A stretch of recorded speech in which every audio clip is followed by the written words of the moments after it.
जीवन में ज्ञान का दिया जला दो गुरु तुम आज मेरे अंतर्मन में। ज्ञान का दिया जला दो गुरु तुम आज।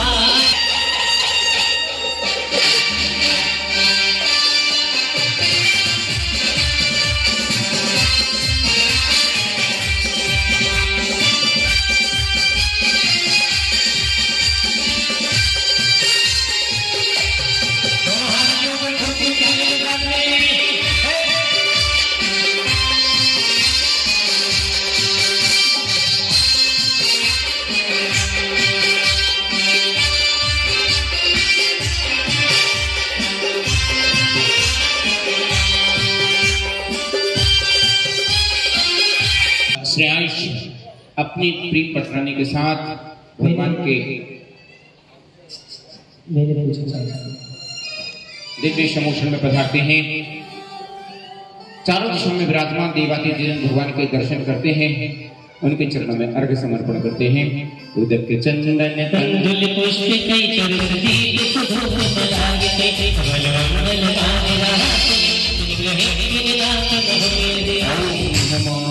समोषण स्थित चतुर्मुख जिनमें विभु नमः अनर्घवत प्राप्त जिन्मः अर्घ्यम निरूपामिति। पूरी प्लेट सहित रख दीजिए। हे भगवान, मेरा जीवन धन्य हुआ, समोषण में आकर के हमने आपको दर्शन को प्राप्त किया है। नमोस्तु भगवान, नमोस्तु भगवान, नमोस्तु भगवान। भगवान को नमोस्तु करते हुए अपने जीवन की धन्यता का अनुभव करते हैं और देखते हैं कि आरिकाओं के कोठे में पूज्य गणियार का सौभाग्यवती माता जी विराजमान हैं। उनके पावन चरण कमलों का प्रक्षालन करने के लिए अपने हाथों में रजत थाल प्रासुर जल लेकर के पूज्य माता जी का पाद प्रक्षालन कर रहे हैं। और क्या कह रहे हैं कि चरण में कमल खिले खिले आज ये सौभाग्य से मिले। जिस धरा के तक धरे को तीर्थ से नतमते से गुरु चरण हे गुरु मां तुमको ही नमन नमन नमन नमन। खिल रहे बालों में हजारों सुबह हजारों सुबह हे गुरु मां तुमको ही नमन नमन नमन नमन।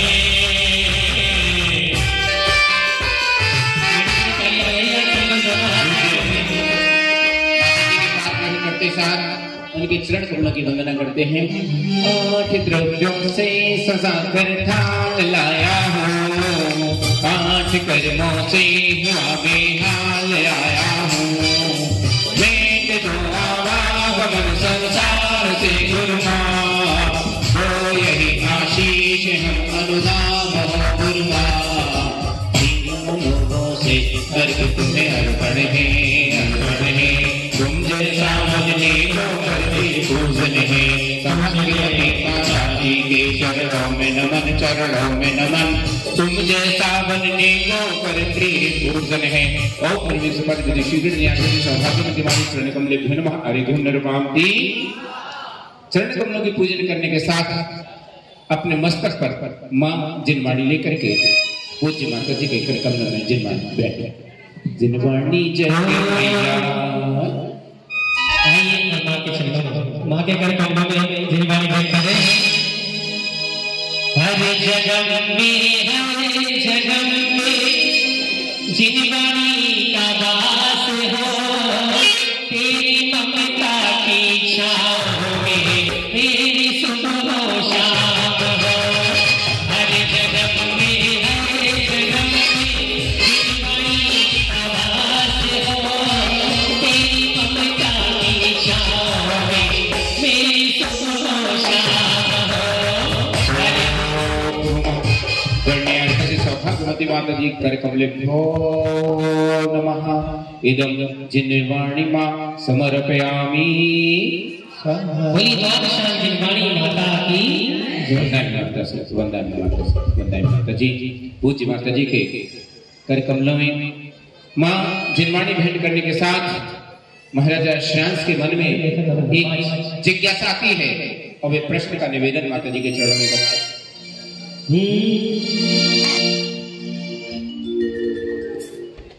हे पूज्य माता जी, वंदामी वंदामी वंदामी।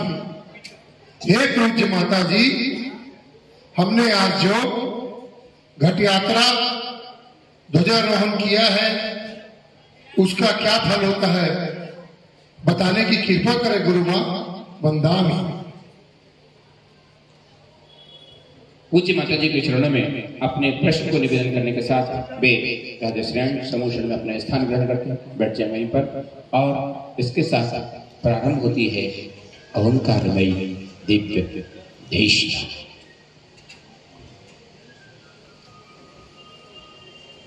आपको भी समूषण में राजा श्रेयांश के रूप में आने का अवसर मिल सकता है। 2 दिन के राजा श्रेयांश का सौभाग्य हमारे संजीव जी लोहाड़ी परिवार ने प्राप्त किया है।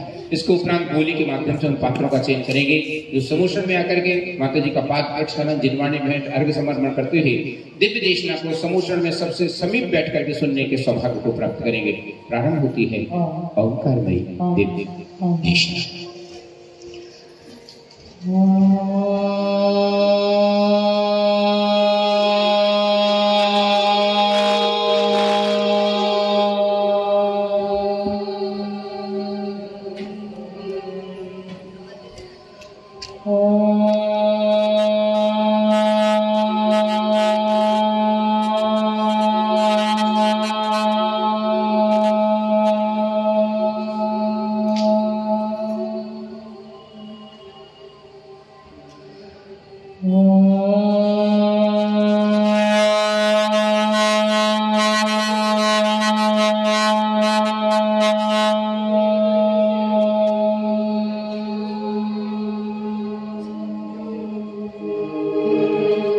बोले विश्ववंदनीय महावीर भगवान की, यदि आदि तीर्थंकर 1008 आदिनाथ भगवान की, तपस्वी सम्राट गदाधर सरस्वती सागर जी महाराज की, परम पूज्य गुरुदेवाचार्य सिद्धांत सागर जी महाराज की, अहिंसामय जैन धर्म की, कल्पतरु महामंडल विधान की, परम पूज्य गण्यार्का से सौभाग्यवती माता जी की, समस्त आरिका संघ की।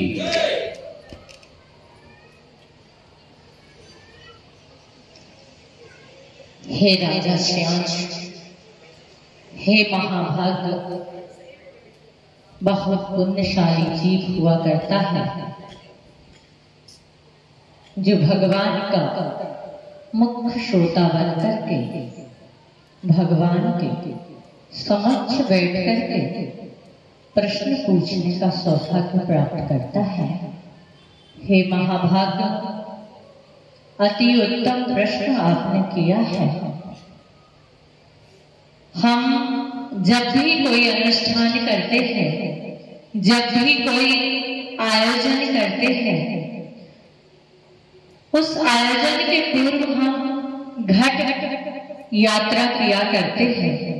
और घट यात्रा इसलिए करते हैं क्योंकि जब तक हमारा घट शुद्ध नहीं है, घट मतलब हृदय, जब तक हमारा हृदय शुद्ध नहीं है तब तक हम कितना भी अनुष्ठान कर लें, हमारा अनुष्ठान करना कोई काम का नहीं हुआ करता है। इसलिए हम घट यात्रा के माध्यम से बाहों की शुद्धि भी करते हैं और अंतरंग की, अपने भावों की, अपने परिणामों की भी शुद्धि किया करते हैं। इसलिए अभी तक इस स्थल पर पता नहीं कोई गुटखा खा के आया होगा, कोई जूठे में आया होगा, कोई चप्पल पहन करके आया होगा, किसी ने जानवर आदि ने गंदगी भी की होगी। सारी की सारी उस शुद्धि को करने के लिए, सारी अशुद्धि को दूर करने के लिए और सारी शुद्धि को करने के लिए यहाँ पर घट यात्रा की जाती है। अभी तो हमने मात्र एक संकल्प किया कि 14 महानदियों के जल का मंत्र बोल करके क्या किया, यहाँ पर घटों में भरा और उससे यहाँ पर अभी हम शुद्धि करेंगे। तो घट यात्रा की, लेकिन जो जमुना महानदियां हुआ करती, गंगा सिंधु आदि, उन नदियों के जल से इस पूरे आयोजन की, पूरे पंडाल की अपने भावों और अपने परिणामों की शुद्धि की जाती है। इसलिए अंतरंग और बहिरंग शुद्धि को करने के लिए घट यात्रा की जाती है। और घट यात्रा के पश्चात हम यहाँ पर ध्वजारोहण करते हैं। ध्वजारोहण का मतलब होता है ईश्वरी प्रभावना। ईश मतलब भगवान की प्रभावना, परमात्मा की प्रभावना, जिन शासन की प्रभावना, जिन धर्म की प्रभावना। क्योंकि प्रत्येक धर्म में, प्रत्येक जगह पर ध्वजा होती है, चाहे वैष्णव संप्रदाय हो, चाहे वो दिगंबर आमनाय हो, और चाहे अन्य कोई आमना परंपरा हो। सभी की यहाँ पर ध्वजा हुआ करती है, सभी का अपना अपना चिन्ह होता है। हमारे धर्म की भी ध्वजा नहीं, बल्कि हमारे देश की भी एक ध्वजा होती है। उससे हमारी पहचान होती है कि हम जिन शासन के अनुयायी हैं या फलाना व्यक्ति किस धर्म का अनुयायी है, उस ध्वजा से पता चलता है। ध्वजा जो होती है, इस ध्वजा से हमारे अनुष्ठान का सारा भाव पता चलता है, परिणाम पता चलता है कि ये ध्वजा किस दिशा में गई है, तो इसका फल हमें क्या मिलने वाला है। ये तो जिस जगह पर ये अनुष्ठान होने जा रहा है, वो भी गणपति कुबेर है, और जिन्होंने इस ध्वजा को फहराया है, वो भी गणपति कुबेर है। और जब दोनों ही गणपति कुबेर हैं, दोनों ही दान पुण्य के कार्य में, चाहे वो जय श्री आयल परिवार हो, और चाहे तो देवेंद्र जी काला, सरल जी काला परिवार, दोनों ही परिवार हमेशा दान पुण्य की, धर्म के कार्यों में आगे रहते हैं। और जब ऐसी जगह पर और ऐसे व्यक्ति दानवीर परिवार के द्वारा ध्वजा फहराई जाती है, तो वो ध्वजा, हमारी ध्वजा उत्तर दिशा में जाती है। और जब उत्तर दिशा में जाती है, तो वो उत्तर दिशा कुबेर की दिशा होती है। किसकी दिशा? उत्तर दिशा। सौधर मित्र जी, किसकी दिशा है? कुबेर की दिशा है। और जब हमने चतुर्मास की शुरुआत की थी, उस समय ध्वजारोहण किया था, वो ध्वजा भी कुबेर की दिशा में गई थी। और इस अनुष्ठान की ध्वजा भी है, वो भी कुबेर की दिशा में गई है। इसका तात्पर्य है कि उसकी लालिमा हमें आज से ही दिखाई दे गई कि हमारे जयश्री परिवार ने इतना बड़ा शांति धारा करने का सौभाग्य प्राप्त किया। आज से ही रत्नों की बरसात प्रारंभ हो। ईशान कोण में यदि ध्वजा जाती है तो वृष्टि योग होता है, बारिश बरसती है, उत्तर दिशा में धन बरसता है, सुख बरसता है, शांति बरसती है। और पूर्व दिशा में जाती है तो आरोग्य बरसता, हमारा स्वस्थ शरीर रहता है, हमारी आरोग्यता रहती है, हमारे पास सब कुछ हो, लेकिन स्वस्थ ना हो तो कहते हैं वो सारी चीजें बेकार है। दक्षिण दिशा में जाती है, यदि पश्चिम दिशा में जाती है तो कहते हैं धन धान्य की वृद्धि होती है, आरोग्य की वृद्धि होती है, और पुत्र आदि की वृद्धि होती है, व्यापार की वृद्धि हुआ करती है। और वही यदि दक्षिण दिशा में जाती है, नैऋत्य दिशा में जाती है, तो सबसे खराब होती है, हमें शांति करवाना पड़ती है, अनुष्ठान करवाना पड़ता है, कोई ना कोई अनिष्ट की संभावना हुआ करती है। हमारी यहाँ की ध्वजा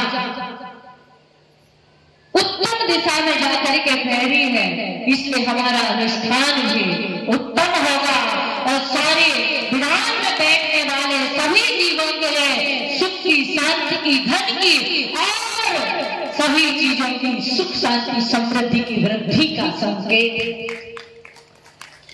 बंदो कहती है कि ध्वजा एग्जिट फेज का काम करती है। किसका काम करती है? अच्छा भैया काहे टेंशन में बैठे? एक वो भाई टेंशन में बैठा है, कहा नाम उसका, मुकुटमाला बांटने वाला, महाआरती करता लाला। बोली इतना टेंशन तो मेरी जिंदगी में नहीं आया जितना मुकुटमाला साड़ी बांटने में आया है। मैंने कहा भाई चेहरे पे थोड़ा कूल देखो, वो लेके थैली लेके घूम रहे हैं। आजा बाबू इधर आके बैठ जाए, इसकी सम्मान में जोरदार तालियां बजा दीजिए।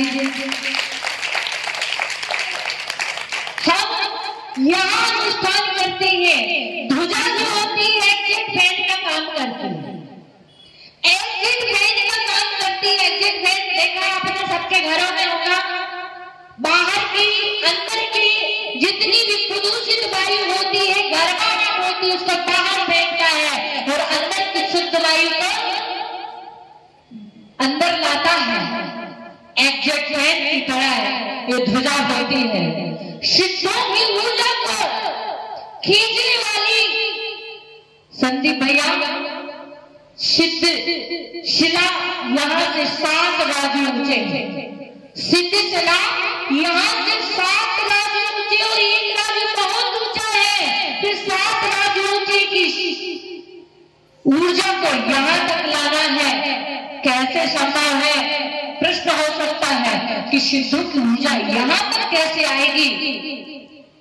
अभिषेक भैया यदि शिमला में बर्फ गिरती है तो यहाँ ठंडक आ जाती है, जब शिमला में बर्फ गिरती है ठंडक यहाँ आ जाती है, तो सिद्धों के सुख होता है और हम ध्वजा लगाते हैं, यहाँ सुख आ जाए। इसमें कोई बड़ी बात, इसमें कोई बड़ी बात नहीं है, क्योंकि ये एंटीना का काम करती है। ध्वजा जो होती है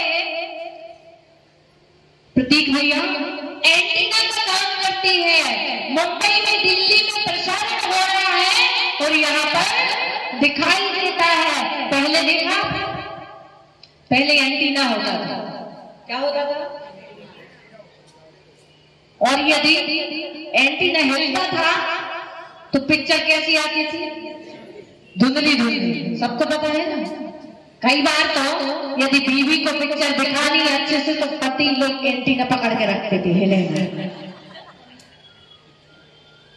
मतलब जितना ऊंचा एंटीना होता था, जितना व्यवस्थित एंटीना होता था, जितना सीधा एंटीना होता था, पिक्चर भी उतनी ही क्लियर आती थी। ऐसे ही कहते हैं जितना ऊंचा शिखर हो, जितनी ऊंची ध्वजा हो, और वो ध्वजा हमेशा लहराती रहे, फहरती रहे, समझना कि हमारे जीवन में भी सुख का सागर लहराता रहता है, सुख का सागर लहराता रहता है। और जितनी ऊंची ध्वजा होगी उतनी ज्यादा ऊर्जा को हमारे पास लेकर के आएगी। इसलिए मैं आप लोगों से कहूंगी कि आप बहुत सारी बार ऐसा होता है कि हम मंदिर से गुजर जाते हैं, शिखर क्यों बनाई जाती है, ध्वजा क्यों लगाई जाती है? इसलिए लगाई जाती है कि कभी हम अशुद्धि में हैं या कभी हम मंदिर नहीं जा पा रहे हैं, बहुत ज्यादा गड़बड़ में हैं, बहुत ज्यादा बिजी है, मंदिर जाने का हमारे पास समय नहीं है। और यदि आप दूर से देख करके उस ध्वजा को प्रणाम कर लेते हैं, उस शिखर को प्रणाम कर लेते हैं, भगवान को प्रणाम करने के बराबर पुण्य मिलता है।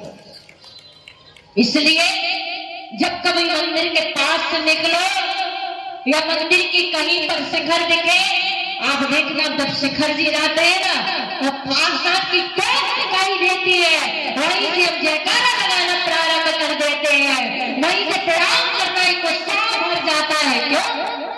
कि जितना पुण्य भगवान के ऐसा मत करना। माता जी ने कह दिया शिखर के दर्शन कर लो, ध्वजा के दर्शन कर लो, अब दूर से ही प्रणाम। सोचना, विचार करना कि जब ध्वजा और शिखर का दर्शन करने से साक्षात परमात्मा के दर्शन का फल मिलता है, जब साक्षात परमात्मा का दर्शन करेंगे तो और फल की प्राप्ति। इसलिए हम ध्वजा पहनाते हैं और वो ध्वजा जो होती है झाड़ू का काम करती है। अध्यक्ष जी तल्लीन है, ध्वजा जो है झाड़ू का काम करती है। ज्ञान भैया, काला जी कहाँ गए? देवन भैया चले गए हैं? अच्छा आप बैठे, मिसेस काला जी। जैसे ध्वजा जो होती है झाड़ू गंदगी को साफ करता है, झाड़ू जितनी भी गंदगी होती, जितना कचरा होता सारा हम साफ झाड़ू से करते हैं।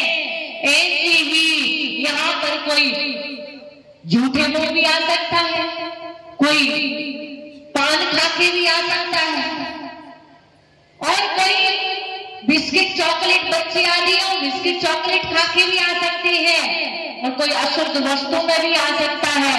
तो कहते हैं कि वो ध्वजा जो है जितनी यहाँ पर गंदगी आएगी सारी गंदगी को बाहर फेंकेगा और सारी शुद्धता को अंदर लेकर के आएगा। इसलिए हम क्या करते हैं? ध्वजारोहण करते हैं। और ध्वजा जो होती विजय का प्रतीक होती। किसका प्रतीक होती है? विजय का प्रतीक होती है। तो जो महानुभाव चाहता है कि हमेशा मेरा यश फैले, यश का प्रतीक होती है। जब राजा महाराजा युद्ध करते हैं ना, तो जिसकी विजय हो जाती है उसका झंडा क्या हो जाता है? फहर जाता है, उस राजा की विजय हो गई। ये विजय का प्रतीक है। और कहते हैं कि जो अनुष्ठानों में, धार्मिक क्षेत्रों में या जिलालय में ध्वजा को चढ़ाता है, ध्वजा को फहराता है, उसकी कभी कीर्ति नहीं होती है, उसकी हमेशा चारों दिशाओं में कीर्ति फैलती है और उसका यश बढ़ता है। और यश ही नहीं बढ़ता बल्कि कहते हैं कि अभी तो वो संसारी जीवन पर विजय प्राप्त करेगा और एक दिन ऐसा आता है कि वो कर्मों पर विजय प्राप्त करके सिद्ध सदा में विराजमान होगा। इतना पुण्य एक ध्वजा को फहराने से प्राप्त होता है। इसलिए हमने यहाँ पर ध्वजारोहण किया, घट यात्रा की। हे राजा श्रेयांश, यह अनुष्ठान बहुत ही अद्भुत, बहुत ही महिमा संपन्न, जैसे इसका नाम है वैसे ही इसका काम है। कल्पित पदार्थों को देने वाला यह कल्पद्रुम महामंडल विधान आप सभी की कल्पनाओं को, इच्छित कार्यों को पूर्ण करने वाला होगा। हे राजा श्रेयांश, आप अपनी प्रजा को यही संदेश देना कि जो भी महानुभाव इस समोषण का एक बार भी दर्शन नहीं कर पाएगा, वो अजमा लेगा कि मैं अभक्त हूँ या भक्त हूँ।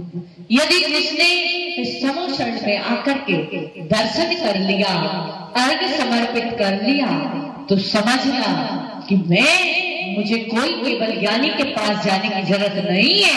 हम यही जान लेंगे कि हम भक्त हैं। और इस समोषण के जिसने दर्शन नहीं किए, समझ लेना यही कि हम अभक्त हैं। इसलिए अपनी प्रजा को इस संदेश देना कि इस महाअनुष्ठान में आप सभी लोग यहाँ पर आए और भगवान की भक्ति कर अपने पापों को गलाएं। इसी भावना के साथ ओम नमः।